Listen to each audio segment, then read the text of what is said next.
Hello, everyone, and welcome to the course of world history. I am your host, Mr. Samuelson, and today we are looking at the end of World War II in Europe. Next time we'll look at Asia. Today is all about Europe. Let's get into it.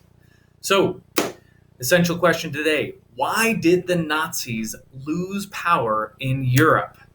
So, ties into, although it was not necessarily driven by the U.S.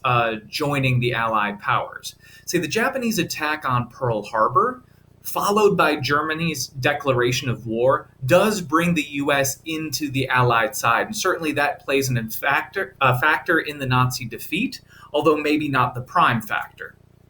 Now, the Allied powers at this point do include Great Britain, the Soviet Union, the United States, the Republic of China, and France, kinda, sorta France.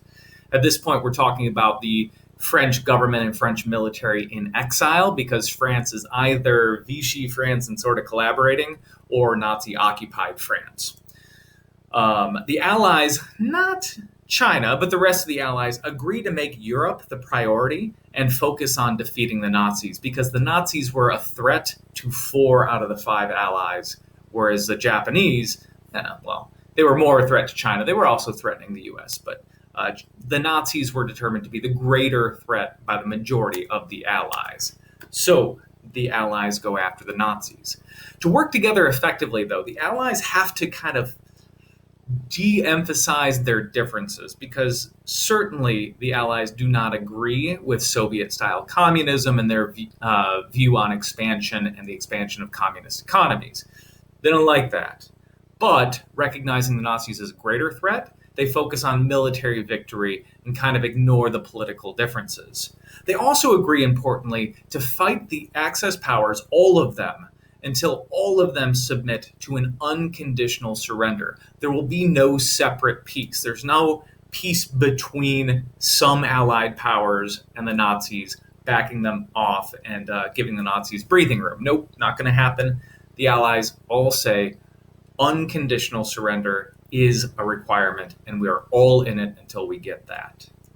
So, European theater of war. Early 1942, defeat was pretty far from the mind of Hitler and the leaders of Nazi Germany. Certainly, the invasion of Britain had been a failure, but everywhere else they had seen success up to a stalling in the Soviet Union.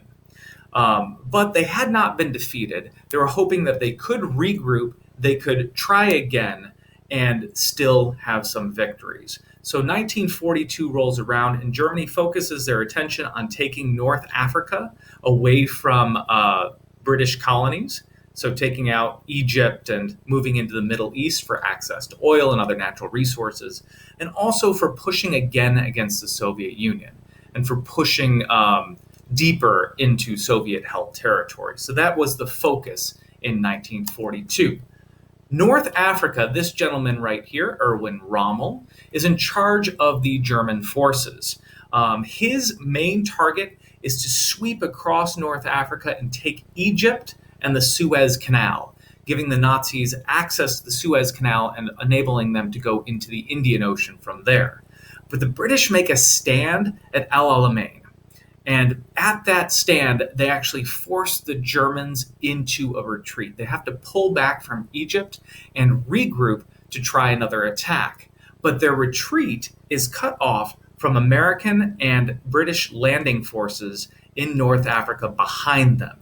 And they're going to sweep across North Africa and pin Rommel's forces down, surrounding them and cutting them off.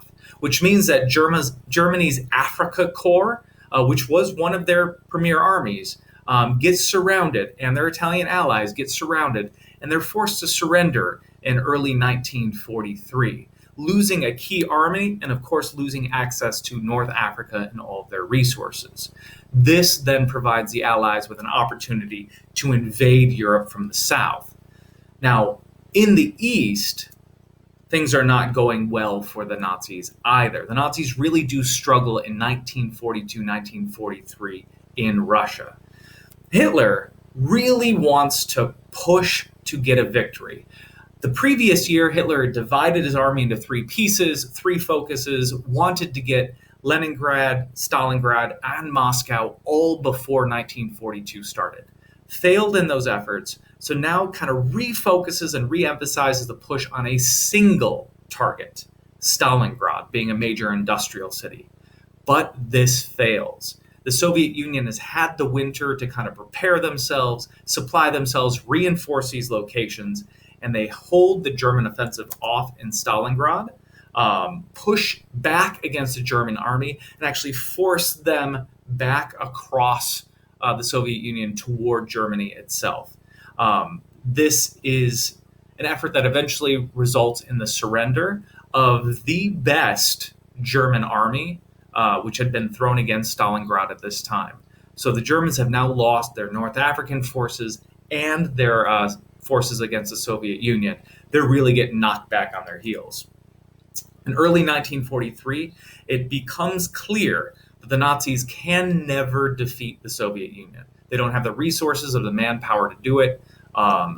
They might not lose the war, but they cannot defeat and conquer the Soviet Union. That is off the table by 1943. So back to this discussion of invading Europe from the south. May 1943, right as the Nazis are getting pummeled at Stalingrad and giving up their ambitions to beat the Soviet Union, the Allied forces see an opportunity in Italy. Italy is recognized as the soft underbelly of the Axis. Of the Axis powers, Italy was clearly the junior partner. They were not as with it militarily or economically compared to Japan and Germany. So this was seen as a weak spot. So after the Allies invade Sicily from North Africa and then use Sicily as a launching off point to invade Italy itself, Italy kind of sees the writing on the wall here. They know that they cannot fight off the Allied forces, and King Victor Emmanuel III, who is still king of Italy, remember, we've got Benito Mussolini, he is the dictator, but it's kind of this constitutional monarchy situation. Victor Emmanuel orders the arrest of Mussolini, removing him from power and putting him, under arrest, and then surrenders Italy to the Allies.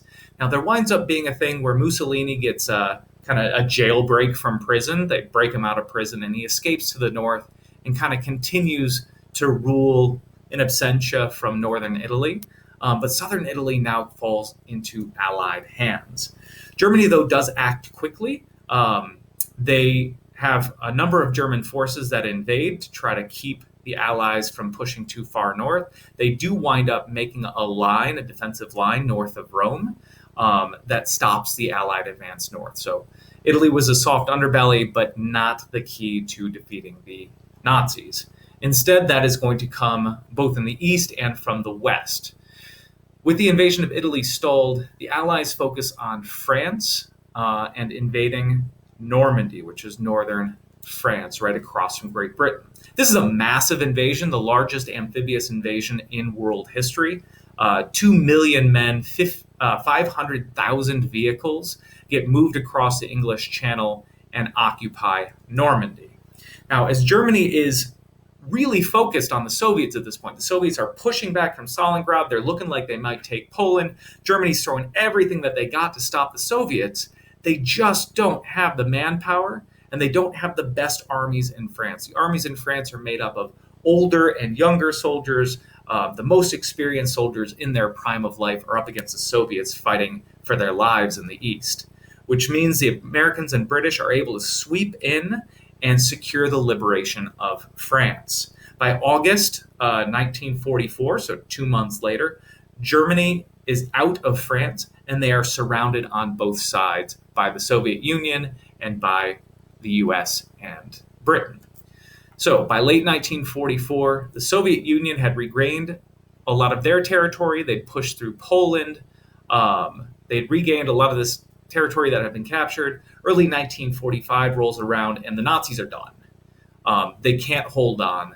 They had thrown everything that they had at the Soviets in the East. They try one last push against the US and Brits in the West. The Battle of the Bulge, that fails. And now it becomes this race between the Free French powers, Americans and British, racing to get to Berlin before the Soviets can. The Soviets win that race. It is the Soviet Union that arrives in Berlin and secures the final defeat of the Nazi powers. Hitler at this point hides in a bunker in Berlin as the Soviets are going block by block looking for him. Rather than being caught, he does commit suicide on April 30th, 1945. The German army surrenders shortly after that, though notably they surrendered to the U.S. and British forces and not to the Soviet forces, because the Soviets were angry. A lot of Soviets had died in this war. The British and the Americans were relatively better off. And so the Germans wanted to surrender to the power that didn't see them as quite so barbaric. All right, that was it for today. We will talk a lot more about this in our next couple lessons. I hope you enjoyed this one. I'll see you next time. Farewell.